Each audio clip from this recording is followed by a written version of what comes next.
Voilà, je le veux sur un an, une semaine, 5 minutes, suivant votre site de trading. La deuxième chose, c'est évidemment, il faut aussi choisir quel est le time frame. Donc, bon, en quoi vous voulez travailler? Chandelier, un chart, des choses que je ne connais pas forcément. Les oscillateurs et les études, donc tout ce qui est MACD, RSI, si vous utilisez. D'accord. On regarde généralement par rapport à la génération pour aller oui. Alors si on veut du CAC 4000, effectivement, il faut remonter quand même assez longuement en arrière. On va remonter sur une période assez importante.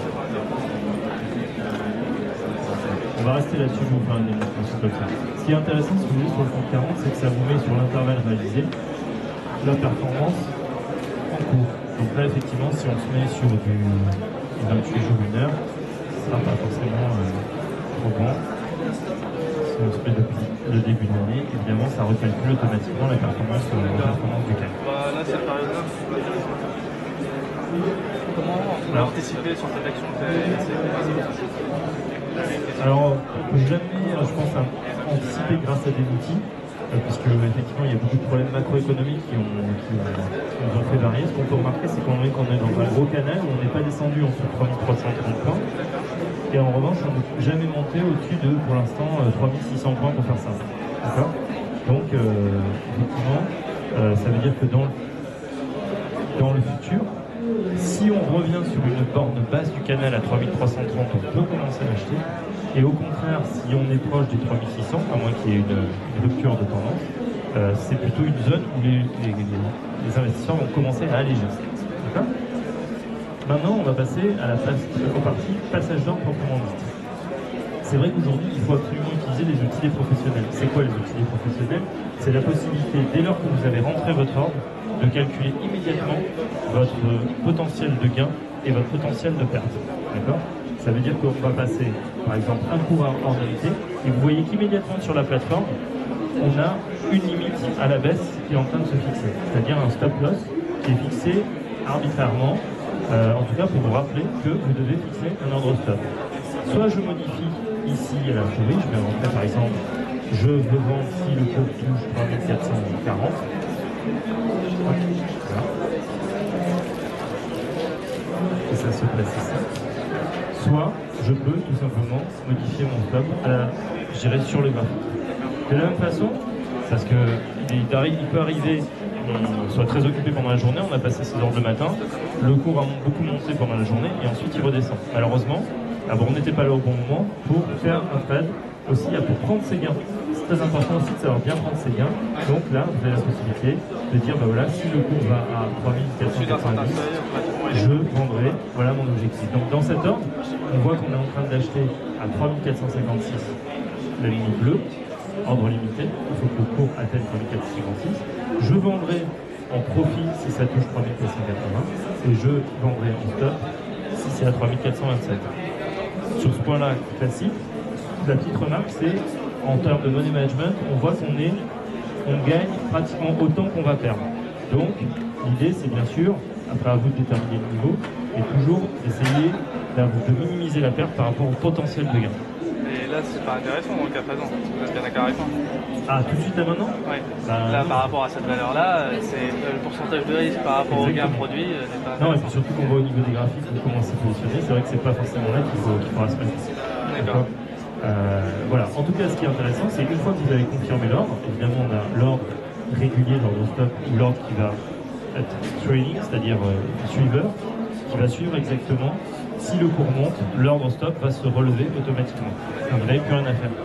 Et c'est vraiment ce qu'on recommande aujourd'hui à tous les clients, la prudence, c'est-à-dire de positionner systématiquement limite et ordre stop quand on a une position.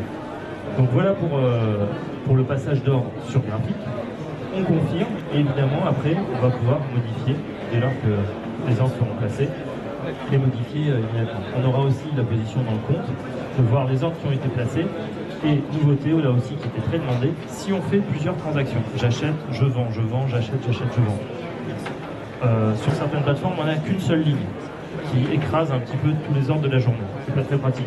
Là vous allez avoir la possibilité d'avoir ligne par ligne le détail. J'ai acheté 1,9 à 11, je suis en train de gagner 2,30. Sur la deuxième action, j'ai acheté 1,1, je suis en train de gagner 1,29. Et bien sûr, ça s'agrège, mais j'ai ligne à ligne tous les trades de la journée. Donc d'un coup d'œil, je peux voir si effectivement je suis plutôt en gain ou plutôt en perte. Et c'est quoi la limite? Il y a une limite ou pas? On peut multiplier par 20, fois 30, non? Alors, au niveau de l'effet de levier maintenant, l'effet de levier, on y arrive. L'effet de levier, c'est très simple.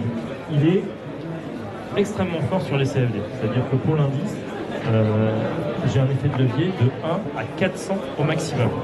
Évidemment, c'est-à-dire qu'avec pour acheter un CAC 40 qui vaut 3500, il me faudra à peu près 8,50 €, 9 €. Donc c'est très bien. Mais on vous conseille de ne pas vous exposer. Il y avait beaucoup de gens qui étaient un peu effrayés par cette limite, donc on a décidé de vous offrir la possibilité de moduler votre effet de levier. C'est-à-dire que là, vous voyez, je suis au maximum à 99% de l'effet de levier.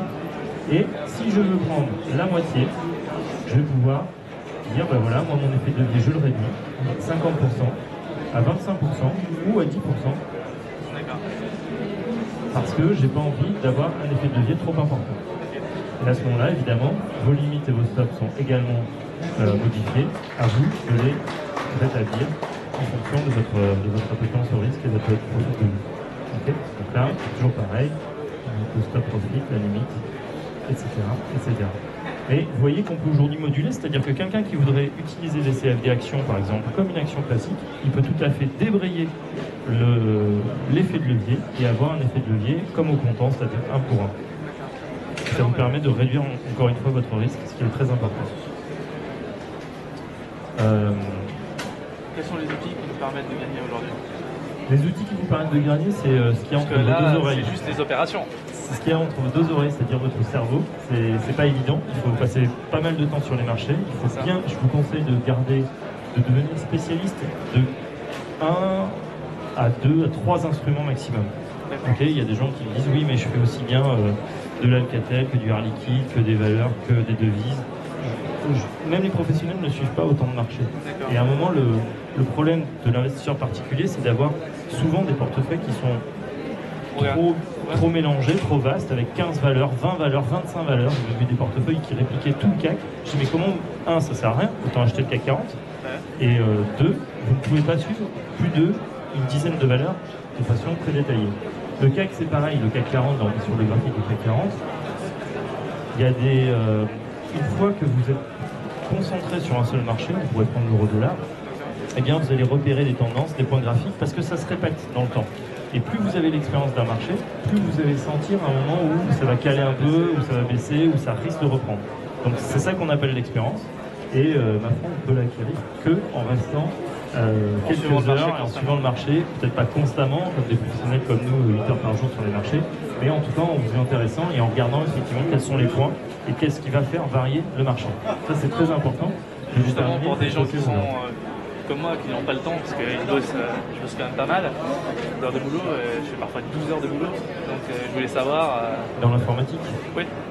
Bon, les informaticiens, ils ont toujours une plateforme à... Ah non, mais après je me connecte à distance, il n'y a pas de souci. Hein. Je peux après, j'ai 5 minutes pour regarder les actions, le mouvement. Par contre, j'ai pas le temps constamment de suivre les informations, etc. Est-ce que vous avez quelque chose qui peut... Alors déjà, la première chose, c'est de bien connaître quel est le temps exact que vous allez pouvoir consacrer. Et j'ai des clients qui tradent la nuit pour le forex, ou très tôt le matin, ou très tard le soir.